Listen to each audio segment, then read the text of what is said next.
The last example is something that I have dealt with extensively in my book, Democracy, the God That Failed, where I make an attempt to rehabilitate traditional monarchies as compared with democracies, not so much in order to show that that is the non plus ultra, but to show that monarchies are relatively superior over democracy, traditional monarchies.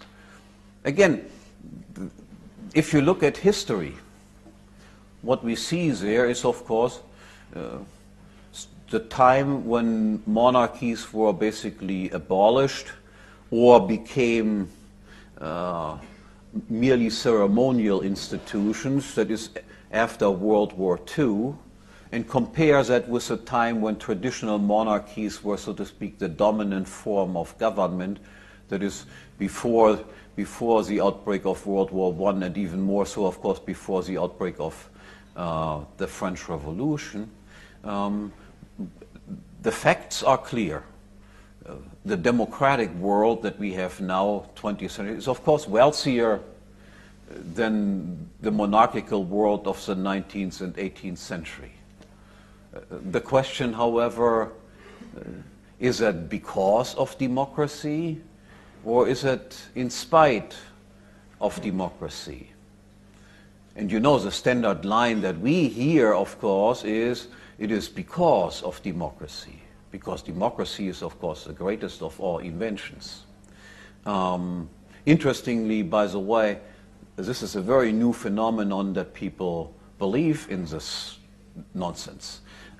If you go back in all of political theory, you don't find a single major thinker who had ever thought more about democracy than democracy being some sort of moderate communism.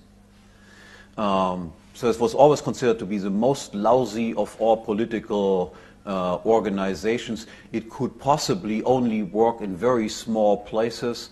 Even Rousseau, the most fanatic advocate of democracy, thought that could only work in small places because in small places everybody would control all the other people, and and the instinct of people to loot the property of people who have more than themselves could be curtailed by this direct social control.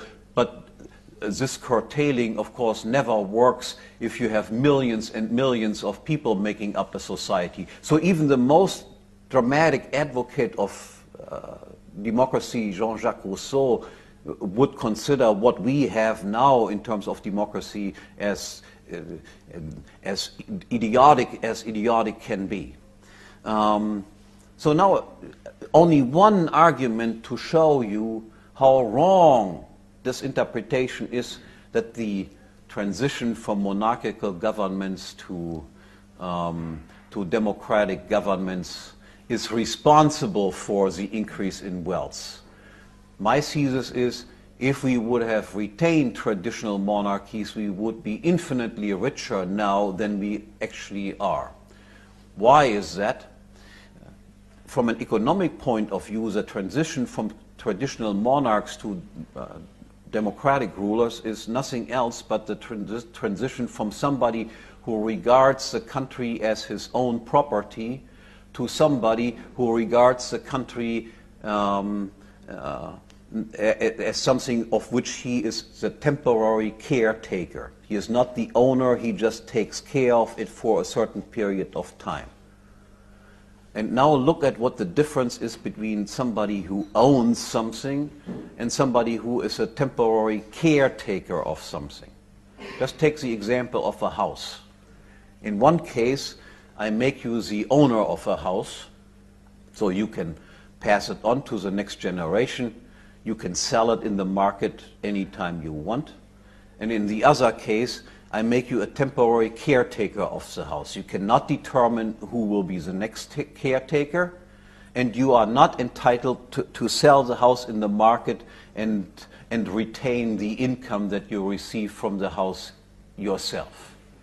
Now, will that make a difference in terms of how you treat the house, or in the example of kings and democratic politicians, how you treat the country? And the answer is, of course, that makes a difference as day and night. In one case, as an owner, you are concerned on the one hand, yes, of course, I want to get high rental income out of it, but my second concern is always, what will, as a result of getting rental income out of the house, occur to the value of the stock of the house, because I could sell it at any time in the market. You would not want to engage in capital consumption, for instance. You would not want to increase your rental income at the expense of a more than proportional drop in the value of the house. You also are by and large interested in passing on to the next generation something that has at least retained the value, is possibly even more valuable than when you inherited it. This is what most parents do. What do temporary caretakers do? Temporary caretakers don't own the capital stock. Their interest is, I have to draw as much of current income out of this piece of capital, regardless of what will happen to the value of the capital stock. Even if the house afterwards is a ruin, but I have drawn a tremendous income out of it, then from my point of view, this is of course a great advantage.